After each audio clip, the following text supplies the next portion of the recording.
Welcome to ज्ञान कुंभ week on planet earth. प्रणाम। आज 18 फरवरी 2022 का दिन है और दिन है शुक्रवार। संतुष्टि देवी का वार कहलाता है ये। संतोषी माता का व्रत किया करते थे पहले, जिसको कहा जाता था। अब वो कलयुग में संतुष्टि माता के रूप में आई हैं, तो शुक्रवार उनका दिन माना जाता है। और आज है 18 फरवरी, यानी ज्ञान कुंभ की शुरुआत आज से हुई है।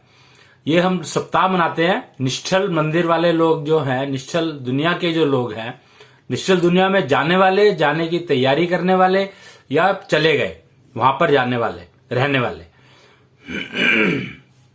वो सभी लोग आज के दिन से 18, 19, 20, 21, 22, 23, 24 साप्ताहिकी सप्ताह, एक हफ्ता सप्ताह मनाते हैं, जो कि ज्ञान कुंभ कहलाता है। एक तो कुंभ होता है जो जिसमें गंगा स्नान करते हैं, उसके कुछ स्नान होते हैं, 4 या 5 या 6 कुछ तो रहते ही हैं। वो कुछ गणित रहता है उनका, ज्योतिष एस्ट्रोलॉजर्स के हिसाब से। और हम लोग जो है ज्ञान कुंभ हर साल मनाते हैं।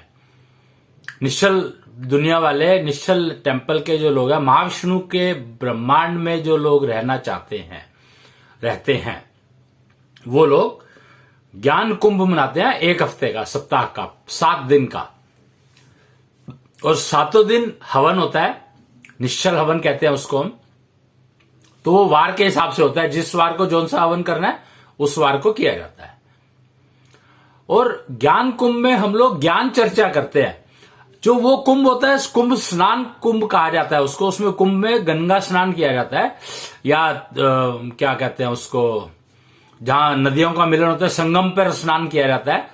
तो 4 जगह बताई गई हैं वो, और हर 12 साल में मनाया जाता है एक बार।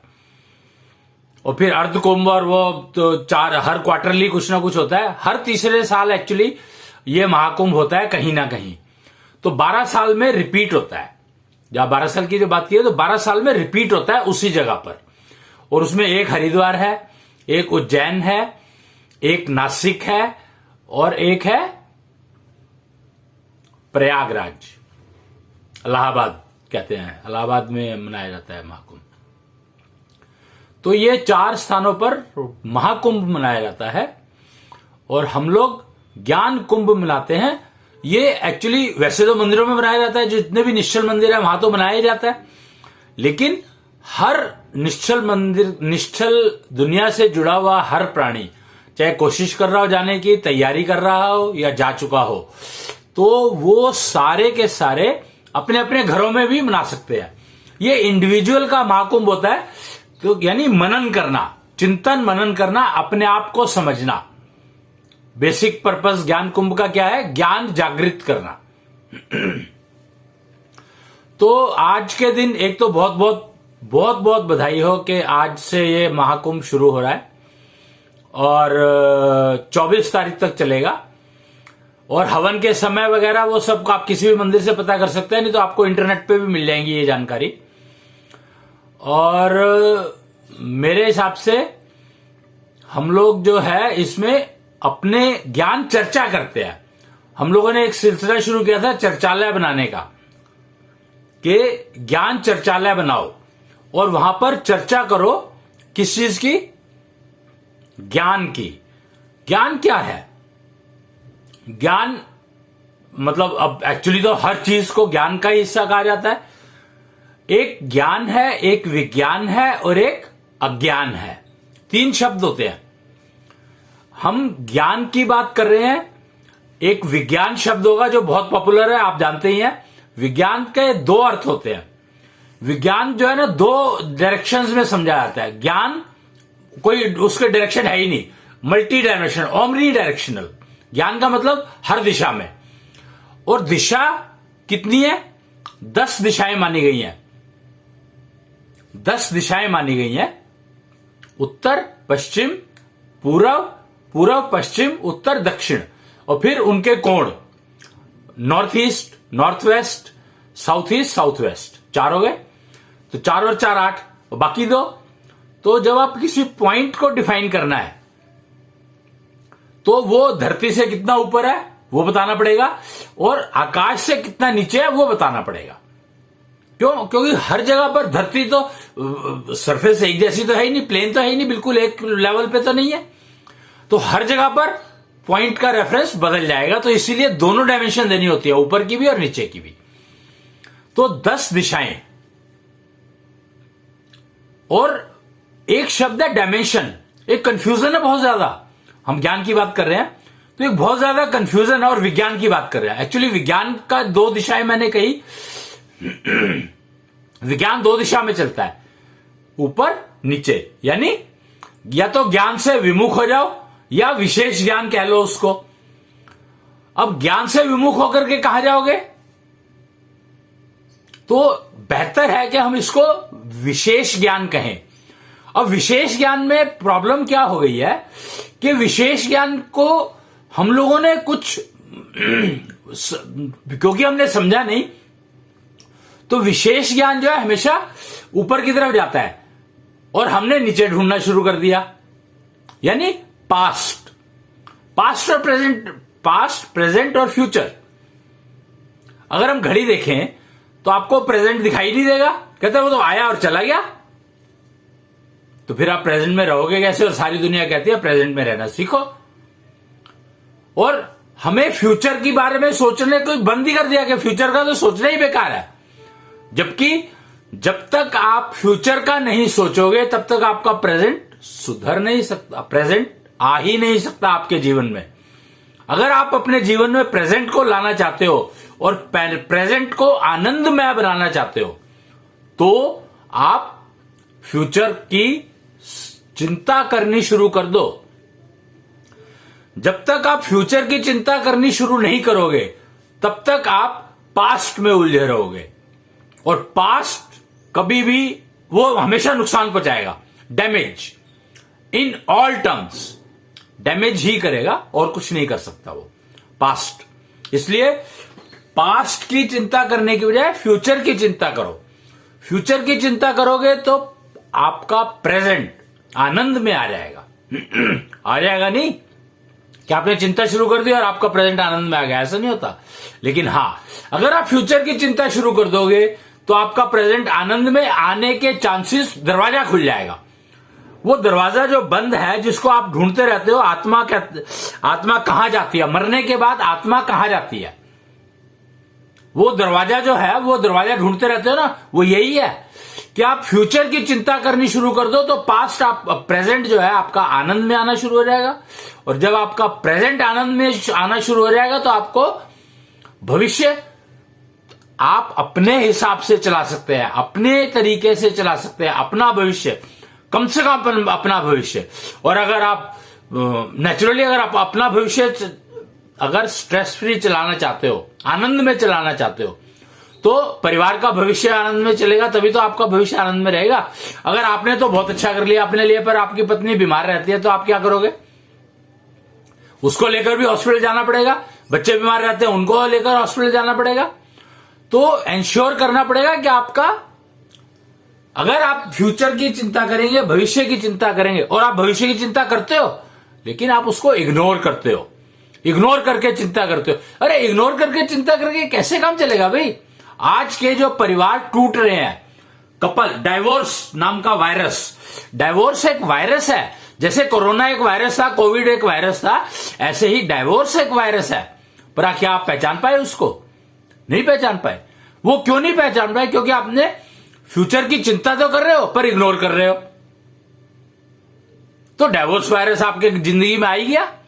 और अगर आपको डाइवोर्स इन्फेक्शन हो गया तो गारंटी है कि आनंद तो आपकी जिंदगी में आ ही नहीं सकता। आप पास्ट में उलझे रहोगे कि यार मैंने ये शादी करके गलती करी। अगर आप आज भी, मैं पक्का कहता हूं आपको, आज भी अगर आपको ऐसा लगता है, किसी को भी, यहां पे जेंडर की बात नहीं हो रही है, तो किसी को भी ऐसा लगता है कि यार मैंने ये शादी करके गलती करी, तो इसका मतलब है, बड़ा सिंपल सा मतलब है कि उसने भविष्य की चिंता तो करी पर इग्नोर किया, उसको समझा नहीं। चिंता करने का मतलब क्या होता है कि उसको समझो कि भाई चिंता क्यों हो रही है मेरे को। आज की तारीख में लड़कियां शादी नहीं करना चाहती, लड़के शादी नहीं करना चाहते, एक्सपेरिमेंट करते रहते हैं कि फ्यूचर मेरा ठीक रहे, उसके लिए मैं आज एक्सपेरिमेंट करके देख लेता हूं। वो कहते हैं कि मतलब मैं हैरान होता हूं कि पहले जो है ना कहते थे छोटी उम्र में लड़कियों की शादी नहीं करनी चाहिए। अरे भैया लड़कों की भी तो छोटी उम्र में हो रही है, उसके बारे में किसी ने बात नहीं करी कि लड़कों की छोटी उम्र में शादी कर दोगे तो क्या होगा, जबकि सबसे ज्यादा नुकसान लड़कों को होता है, लड़की को कोई नुकसान नहीं होता। अगर उसकी उम्र छोटी उम्र में शादी कर दोगे तो लड़की को कोई नुकसान नहीं होता, नुकसान लड़कों को होता है।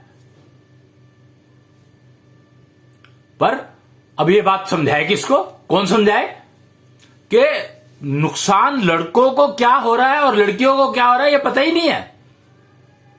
अच्छा, वर्स्ट पार्ट, हम लोग ज्ञान चर्चा कर रहे हैं, ज्ञान कुंभ की बात चल रही है, ज्ञान कुंभ शुरू हुआ है आज से, तो आप हैरान हो जाओगे कि जेंडर जो है वो एक फिजिकल बॉडी का जेंडर नहीं होता। 5 तत्व की बात करी गई है, तो 5 शरीर, एक्चुअली 5 लेयर ऑफ शरीर होते हैं। भौतिक शरीर, फिजिकल बॉडी, मेंटल शरीर, मानसिक शरीर, मेंटल बॉडी, मानसिक शरीर। जो मन बुद्धि, ये क्या है, दिखते हैं क्या? मन भी दिखाई नहीं देता, बुद्धि भी दिखाई नहीं देती, पर शरीर चलाते ये दोनों है।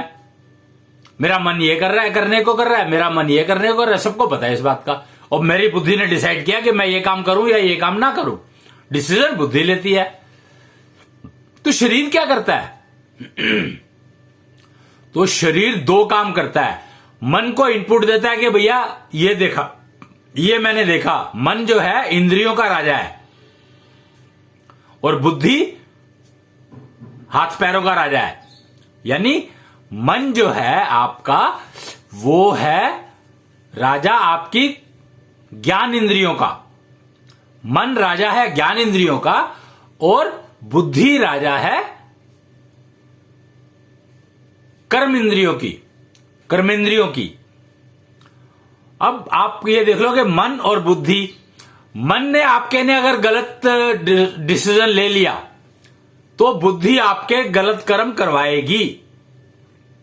और पुरुष, लड़का, मेल जेंडर, अब मैंने बता रहा था कि जेंडर जो है, फिजिकल जेंडर तो हम जानते हैं कि मेल है या फीमेल है, पर आपको पता है कि जो शरीर, भौतिक शरीर का जेंडर, ऐसे ही मानसिक शरीर का भी जेंडर होता है, मन का भी जेंडर होता है। इस बारे में ज्ञान ही नहीं है, कहीं पर पता ही नहीं है किसी को भी कि मन का भी कोई जेंडर, मतलब मन का भी जेंडर होता है। ये भी बात हैरानी की बात है कि मन का भी जेंडर होता है, ये पता ही नहीं किसी को, मतलब किसी को नहीं पता। ऐसा कैसे हो गया? ये तो बहुत हैरानी की बात है कि ये बात पता ही नहीं है किसी को, जबकि मन का भी जेंडर होता है। मन का मतलब मानसिक शरीर का, बुद्धि का जेंडर होता है, मन और बुद्धि का जेंडर होता है।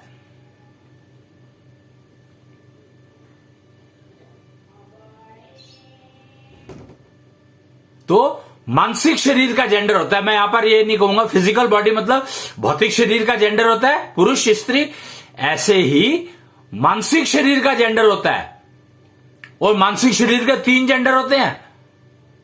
ये जो चला हुआ है ना न्यूट्रल जेंडर जिसकी बात करते हैं, ये तो वहम है। न्यूट्रल जेंडर नाम की कोई चीज नहीं होती है। ये शारीरिक नुकसान को न्यूट्रल जेंडर कह दिया गया, नहीं, ऐसा नहीं है। मानसिक शरीर के 3 जेंडर होते हैं,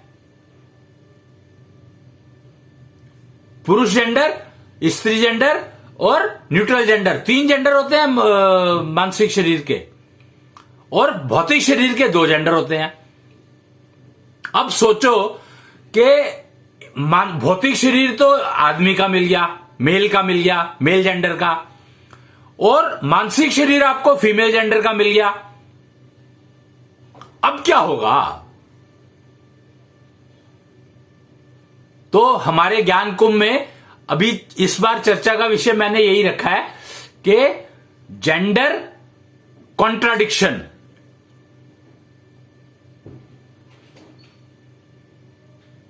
कि अगर आपको भौतिक शरीर जो है वो तो एक जेंडर का मिल गया, पुरुष जेंडर का, और मानसिक शरीर मिला स्त्री जेंडर का, तो क्या होगा? आपका जीवन कैसा रहेगा, कैसा दिख रहा है, और ये दिख रहा है कि नहीं दिख रहा है, ऐसा होता है कि नहीं होता? आप देख सकते हैं बहुत सारी औरतों के, आदमियों के एक्टिविटी, काम जो है दिखते हैं वो औरतों जैसे काम करते हैं। आदमी है, अच्छे भले सब कुछ है, पर हरकतें औरतों जैसी हैं। इसका मतलब क्या हुआ? तो ये कोई दोष नहीं है, ये सिर्फ फर्क ये है कि उसमें कॉन्ट्राडिक्शन है कि मानसिक शरीर तो औरत का मिल गया और भौतिक शरीर पुरुष का मिल गया, और समझ नहीं पाए, हम समझ ही नहीं पाए इस बात को कि ये भी होता है, ऐसा भी होता है, तो हम उसको ठीक कर लेते। अगर हमें पता होता, अगर हमें पता, अब भी पता लग जाए तो कि हमारा ऐसा भी हो सकता है। पहली बात तो ये समझने की है कि ऐसा भी हो सकता है। कुछ स्त्रियों के पुरुष जैसे लक्षण होते हैं, पुरुषों जैसे लक्षण होते हैं, वो बिहेवियर पुरुष जैसा होता है। तो इसका मतलब क्या हुआ? उसको स्त्री की बॉडी मिली, शरीर मिला, भौतिक शरीर, फिजिकल बॉडी मिली, और मानसिक शरीर पुरुषों का मिला, और दोनों की अपनी अपनी रिक्वायरमेंट है, अपनी अपनी एक्टिविटी है, अपना अपना काम है। तो ये जो फेलियर ऑफ मैरिजेस हो रही हैं, ये ज्यादातर फेलियर ऑफ मैरिजेस हैं ही जेंडर कॉन्ट्राडिक्शन बिटवीन सेल्फ। 99% जो मैरिजेस में फॉल्ट है, वो डिफॉल्ट है, या डाइवोर्स इन्फेक्शन जिसको कहा गया है, डाइवोर्स वायरस का इन्फेक्शन जिसको कहा गया है, वो यही है कि that is generated. Divorce infection कैसे आता है? जब आपके अंदर कॉन्ट्राडिक्शन है जेंडर की। और ये बहुत इंपॉर्टेंट टॉपिक है, नहीं तो आपका भविष्य क्या, पूरा संसार गया ही समझो। ये लड़ते ही रहेंगे सारे के सारे, आपस में लड़ते रहे, आपस में नहीं लड़ रहे। जेंडर तो गैप तो अपने अंदर है, वायरस तो मेरे अंदर है, और मैं उसको कह रहा हूं तू ठीक हो। अरे भैया कैसे होगा, कैसे होगा? जब तक यही नहीं मानोगे कि हाँ मेरे अंदर ये वायरस है, वायरस मेरे अंदर है और मैं उसको कह रहा हूं, या वायरस उसके अंदर है और मैं अपने आप को कह रहा हूं, कैसे समझोगे, कैसे मानोगे? महाविष्णु का ब्रह्मांड, महाविष्णु का ब्रह्मांड मतलब पूर्ण ज्ञान, ज्ञान और अज्ञान को मिलाकर के पूर्ण ज्ञान, संपूर्ण ज्ञान, आई वुड से। ज्ञान, फिर पूर्ण ज्ञान, फिर संपूर्ण ज्ञान।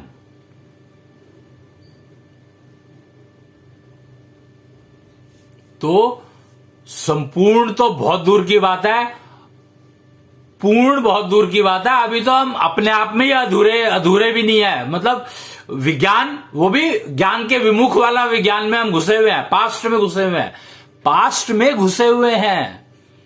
फ्यूचर का तो बहुत दूर की बात, फ्यूचर के बारे में तो कहते हैं फ्यूचर की तो चिंता करो ही मत।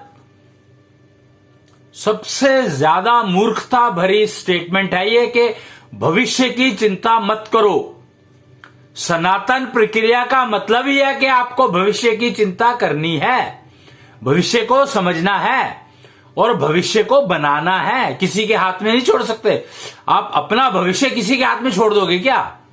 सोचकर देखो क्या मिलेगा फिर तुम्हें? यही मिलेगा जो मिल रहा है आज की तारीख में। सारे परेशान घूम रहे हैं और लक्ष्मी जी को, बेचारी को वो दोष देते हैं।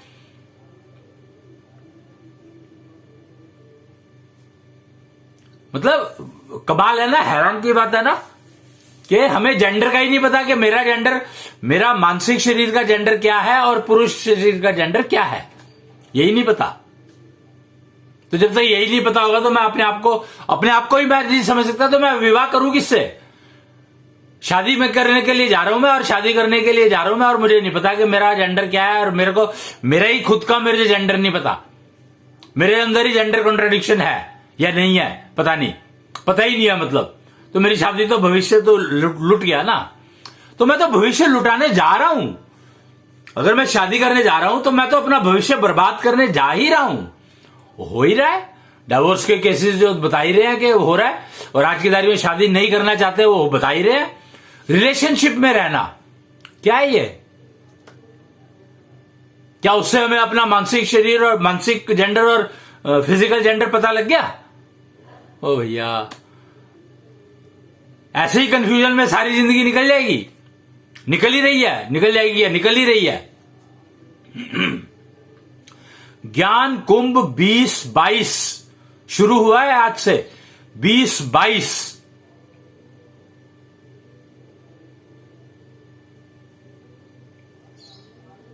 तो ये समझ लो कि, और बताओ एक और बात, जो फिजिकल बॉडी का जो जेंडर है वो डिपेंड, वो उसको जो उसकी जो एक्टिविटी को जो एनर्जी मिलती है या काम करने का जो मिलता है भौतिक शरीर को, फिजिकल बॉडी को, वो मिलता है सूर्य से।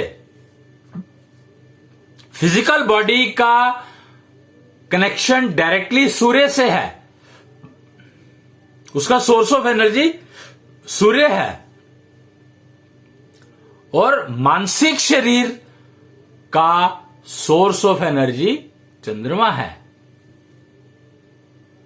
अब आप देख लो कि आपको क्या वो लगता है, मतलब किस तरफ आपका रुझान ज्यादा है। तो हो सकता है कि आपके जेंडर की कॉन्ट्राडिक्शन उसी वजह से दिक्कत करती हो आपको, क्या आपने समझा ही नहीं, और उस टाइम पर वो एनर्जी उस टाइम पर लेने की कोशिश कर रहे हो जो आपको सूट ही नहीं करती। सनराइज के समय में पीताम्बरो एनर्जी निकलती है। पीताम्बरो, कृष्ण पीताम्बर कहलाते थे, समझो आप बात को, कि कृष्ण पीताम्बर कहलाते थे। तो पीताम्बरो एनर्जी सुबह सूर्योदय से मिलती है, जो कि पुरुष के लिए बहुत अच्छी मानी जाती है।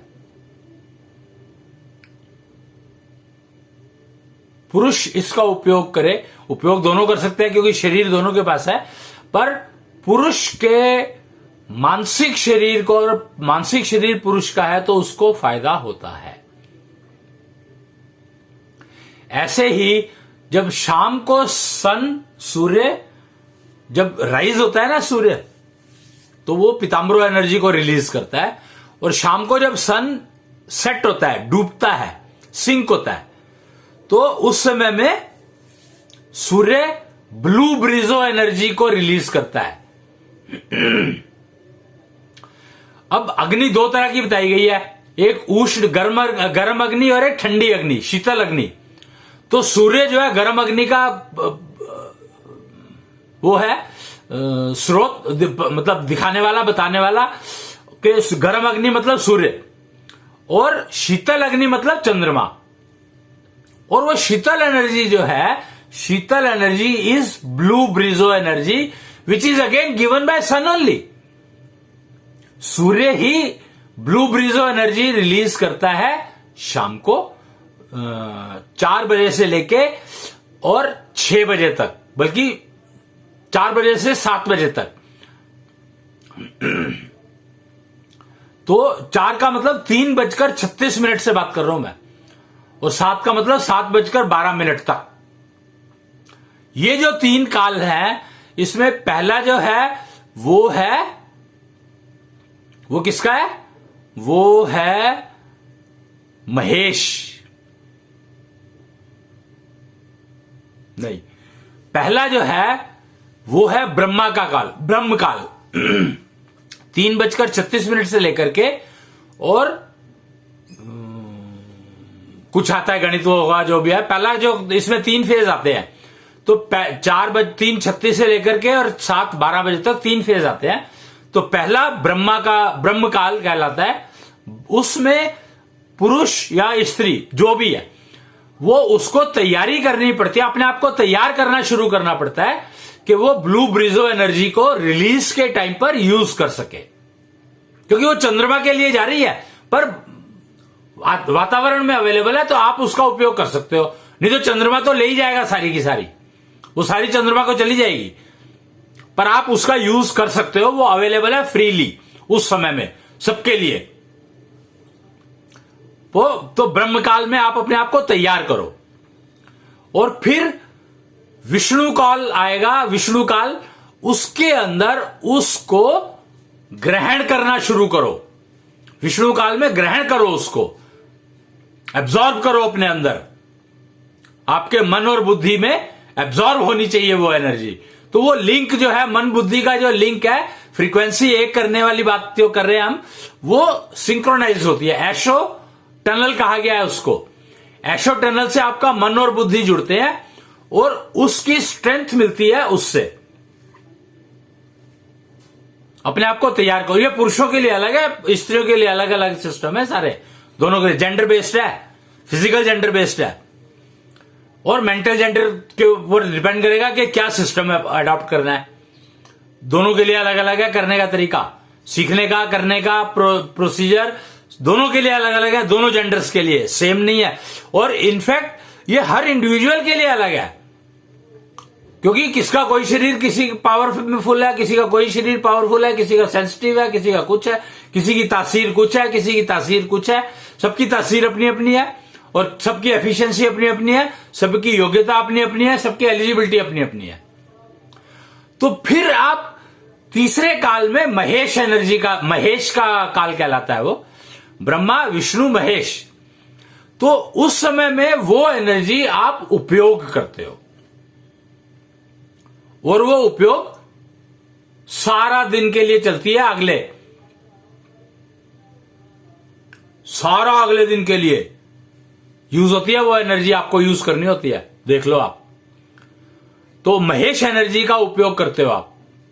और जो ये हनीमून जिसको कहा गया है, तो वो महेश एनर्जी के ऊपर डिपेंडेंट होता है आपका honeymoon. Honeymoon period is absolutely dependent on Mahesh energy acquired by you which you can spend. तो आप ये थोड़ा सा मैंने आपको एक आज डायरेक्शन दिया है कि ज्ञान चर्चा में इस दिशा में काम करने की जरूरत है। ज्ञान कुंभ शुरू हुआ है आज से और मैंने बताया आपको कि जेंडर भौतिक शरीर का, फिजिकल बॉडी का, और जेंडर मेंटल बॉडी का। और फिजिकल बॉडी के 2 जेंडर होते हैं और मेंटल बॉडी के 3 जेंडर होते हैं।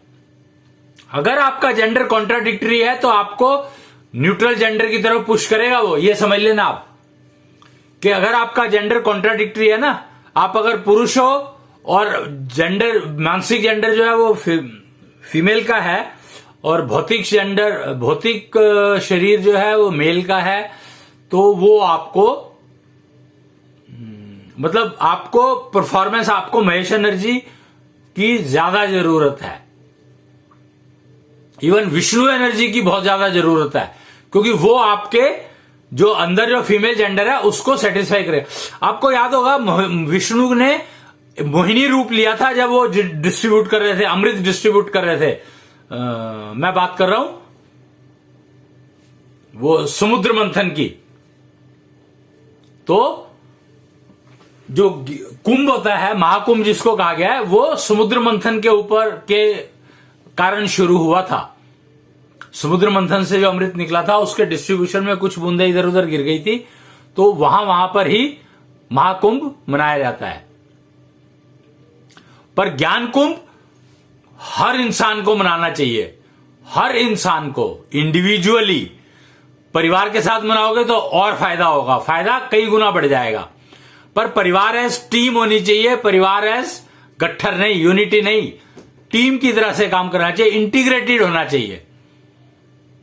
और समाज के साथ, मोहल्ले के साथ मनाओगे तो और ज्यादा फायदा होगा, शहर के साथ। और लेकिन इसमें एक की है कि हवन जब कर रहे हो तो आपको तो 9 लोगों से ज्यादा हवन नहीं होने चाहिए, ज्यादा से ज्यादा 10 हो जाए, और 11वां हो जाए तो 10 और 11 दोनों को जाकर के अपना नया हवन शुरू कर देना चाहिए।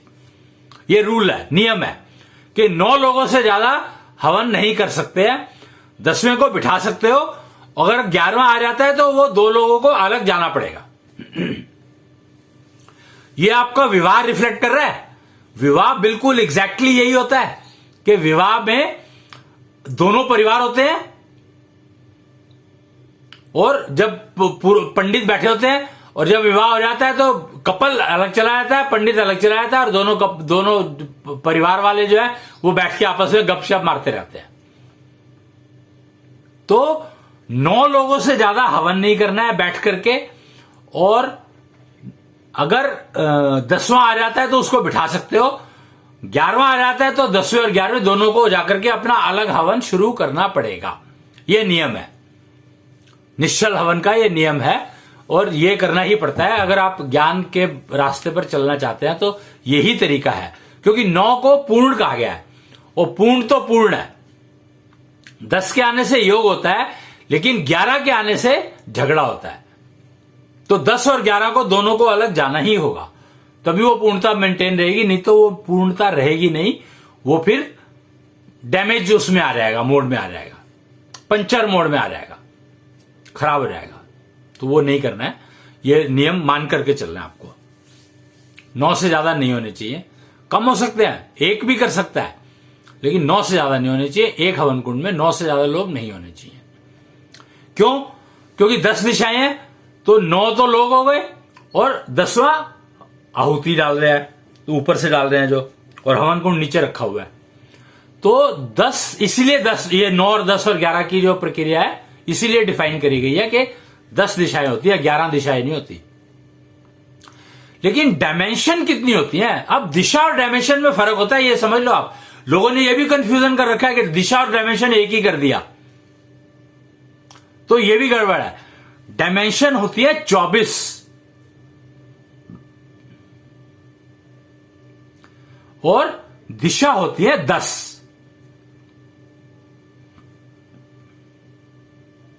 ये बहुत इंपॉर्टेंट समझने वाली बात है।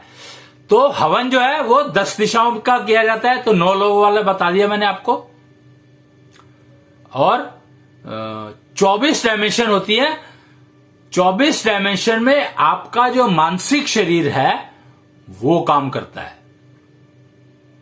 अगर आप फिजिकल बॉडी और मानसिक शरीर मतलब मानसिक शरीर और बौद्धिक शरीर, बौद्धिक नहीं, मानसिक शरीर और भौतिक शरीर, ये दोनों अगर एग्जैक्टली एक फ्रीक्वेंसी पर चलने लगे, तो फिर आप कोई भी दुनिया का ऐसा काम नहीं है जो नहीं सीख कर सकते।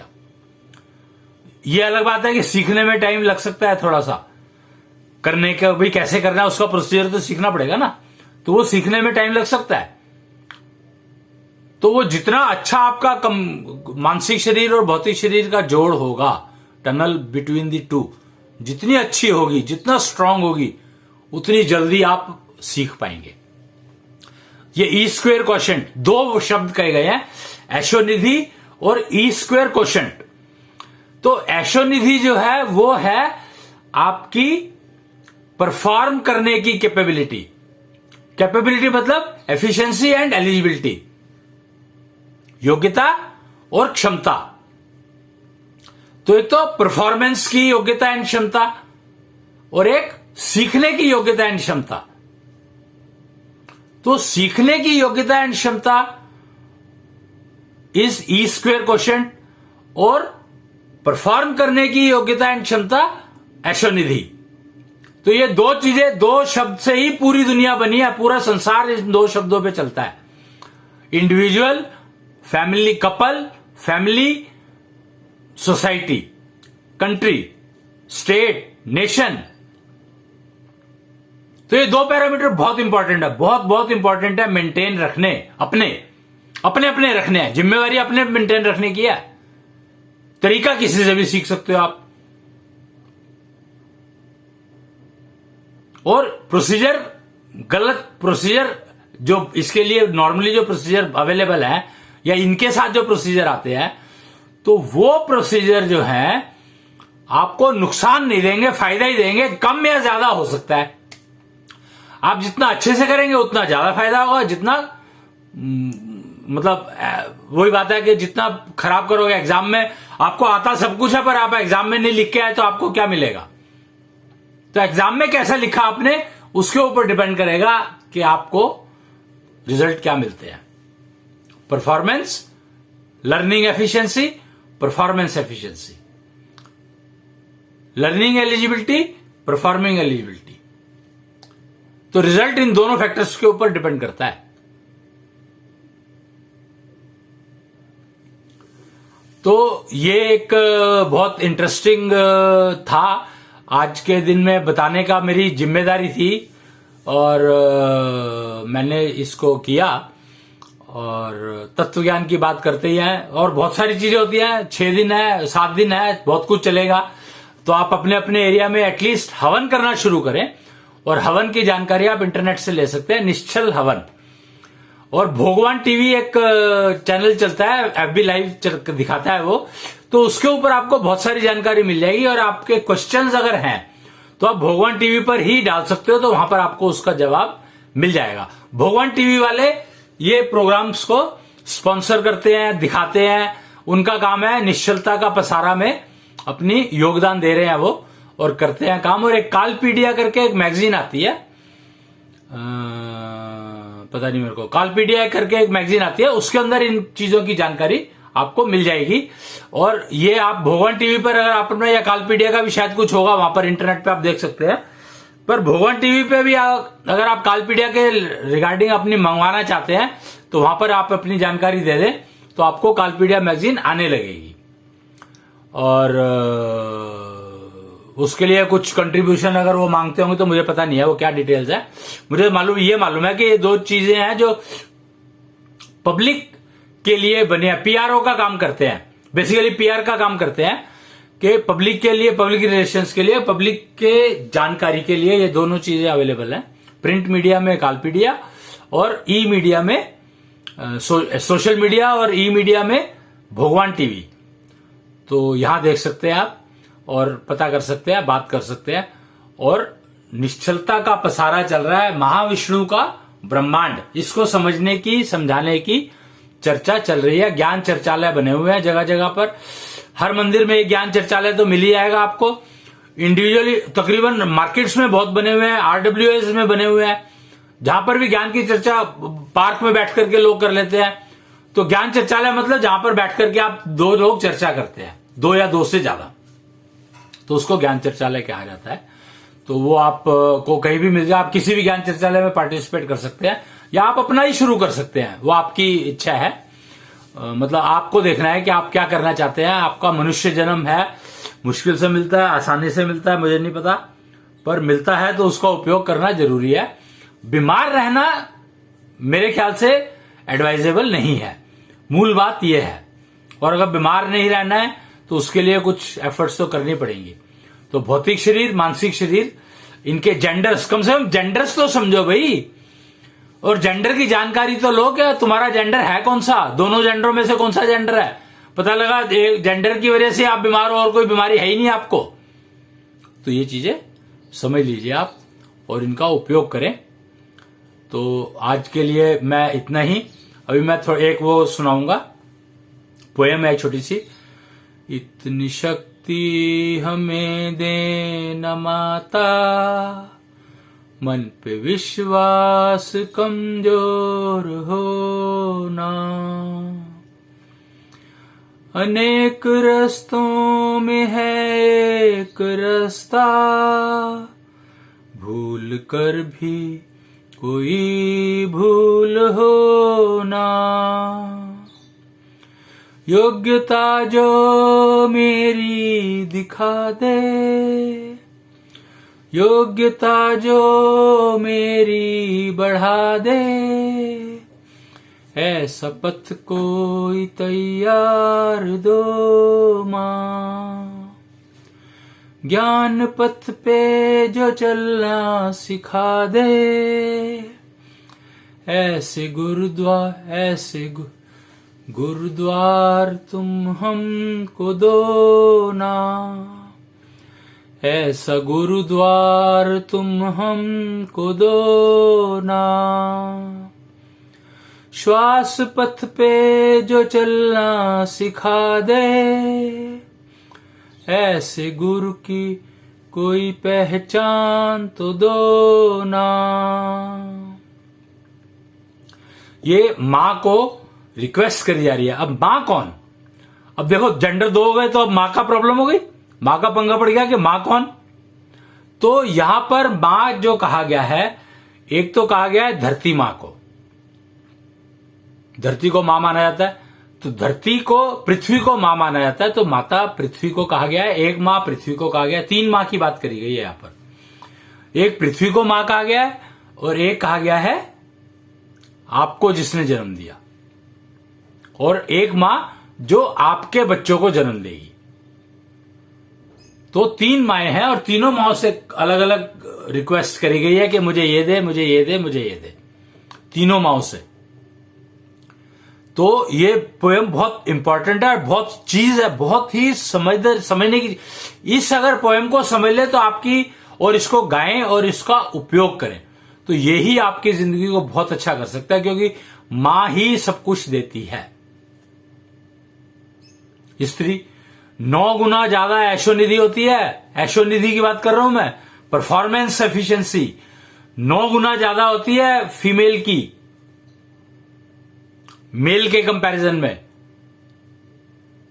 ऐसे ही स्क्वायर क्वोशंट, पर क्योंकि इन चीजों का पता नहीं है तो बर्बाद हुई पड़ी है, बेकार हुई पड़ी है, दोनों की, पुरुष की भी स्त्री की भी। क्यों स्त्री की खराब हुई तो पुरुष की खराब हो गई, पुरुष की खराब थी तो स्त्री की खराब हो गई, रेफरेंसेस गलत हो गए, कंपटीशन गलत हो गया।